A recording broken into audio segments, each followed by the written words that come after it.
What's up, guys? So today I'm testing out the new Canon EOS M6, and this is, I think, going to be my camera of choice for now,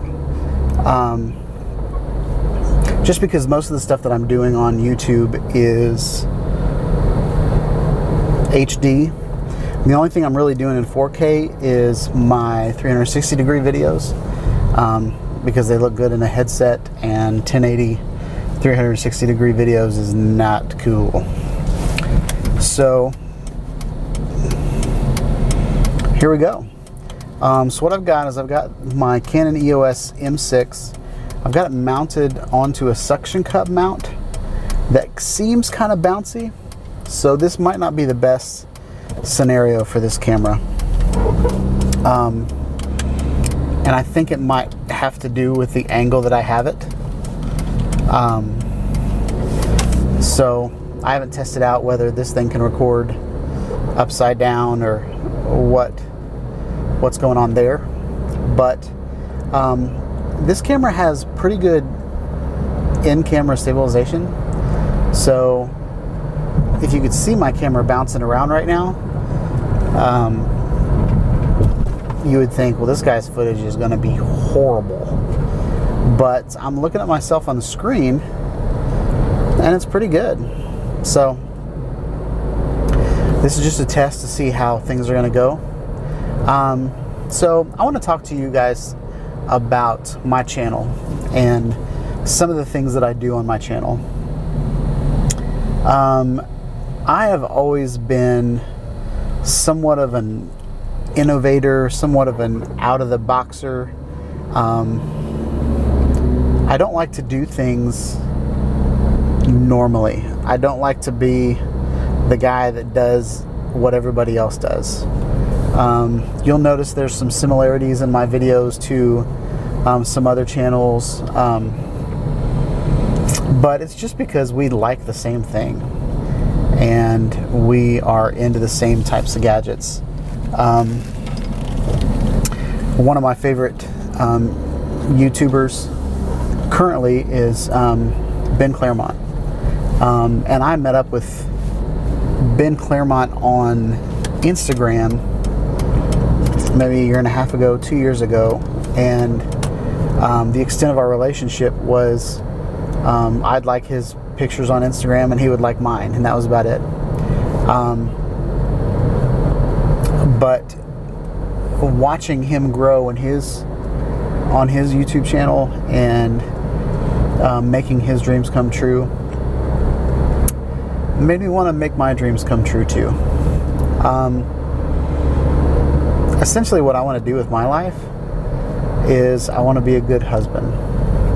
I want to be a good father. I want to provide for my family. And I also just want to continue to be cool. You know? I've been a graphic designer by trade, and I've always been good at design. I've always been good at paying attention to details, and I've always been good about a long process. Things that I don't generally like to do is do things quickly and sloppy. So if you've ever talked to any one of my bosses, hopefully they would say that he did things right. Hopefully they would say he was thorough, or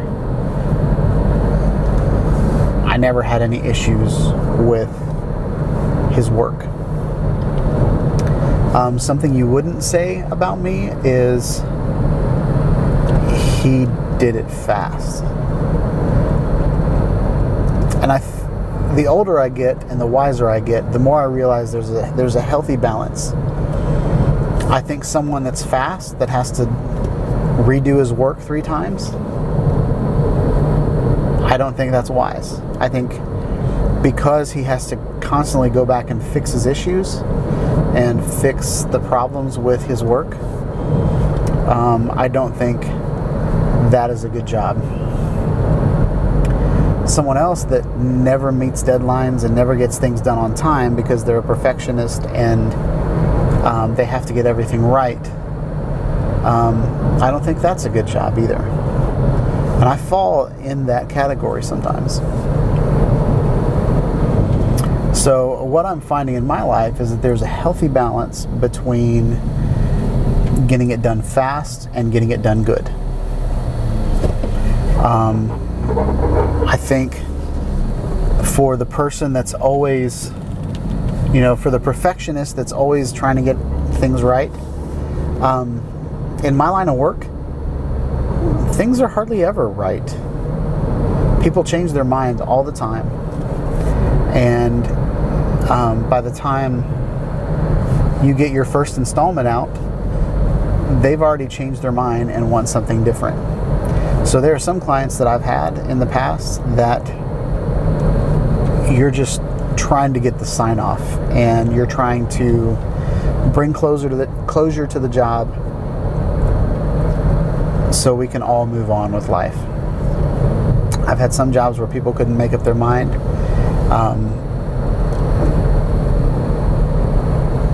There's the mentality of, it's not where, sorry, I just got a brain fart. But for some people, there's the mentality of, well, I don't know what I want yet, but it's not that. And so you're like throwing these blind darts at the dartboard to figure out what they want. So for clients like that, sometimes it's a good idea just to get 3 options out as fast as you can. Because no matter what you put out, they're going to change. So that would be an example where working faster and less precise would be the better option for that particular client. Something else, if you have a client that wants excellence, then you need to provide excellence in order to keep that client and to make that client happy. So how does all this translate to my YouTube channel? Well, this is my current scenario. I have a day job.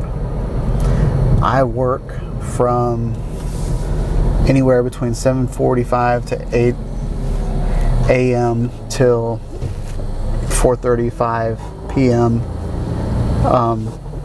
Depending on the day, whether I skip lunch or what goes on. But so I've got a day job, and a lot of the YouTube videos that I'm providing for you guys are done on my lunch break.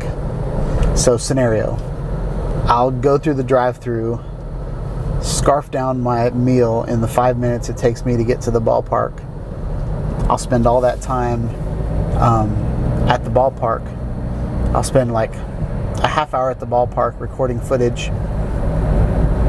Then I'll get back to my office and I'll upload all that footage onto my laptop, my personal laptop. And if there's any kind of long video processing, I'll go ahead and start those processes. So if I've got 4K 360 degree footage that needs to be rendered and needs to be stitched, or it needs to be converted, then I'll just go ahead and get all that stuff going. So by the time work is over, I've got all my footage organized and in place for me to edit the video when I get home before dinner. And then I'll throw it up on YouTube. And so that's generally what I've been doing. And for me, being the perfectionist, there is a lot of processes that I've had to put in place to make that happen.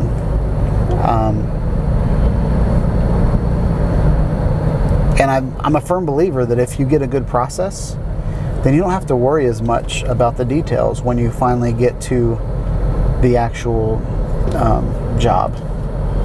So if your workflow, if you've got your workflow on point and you've got your process dialed in, then you just go through the motions. Different day, different footage. So a couple things that I've done to make that happen is my intro and my outro. When I first started doing this channel, I would take all of the work files for my intro and I would copy those work files into the my new Final Cut Pro project and then work from there. And so every time I would go to export a video to YouTube, it would have to re-render that footage all the time. So what I ended up doing was I just created an outro movie and I created an intro movie. And from there, now all I do is grab those clips in just like they're another part of my video. And since I do different types of video, I have different intros and outros. I have a 4K version, I have a 1080 HD version, and I have one that shows up 4K 360 degrees, so my logo is in the front and my logo is in the back, and so by the end of the video, depending on what direction you're looking at, you can see my logo outro and my subscribe to my channel, all that stuff. So that's something I've done to cut down my process. Something else that I've done to cut down my process is not building a new library for every project. So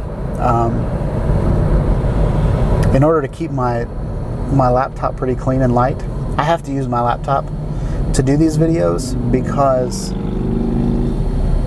there's just no time for me to take my Mac Mini and set it up. A lot of, rendering files while I'm at work, just kind of in the background, has saved me a ton of time. And it's slower on my laptop than it is on my desktop computer, but since I just let it run in the background all day, it doesn't affect me. I don't notice it.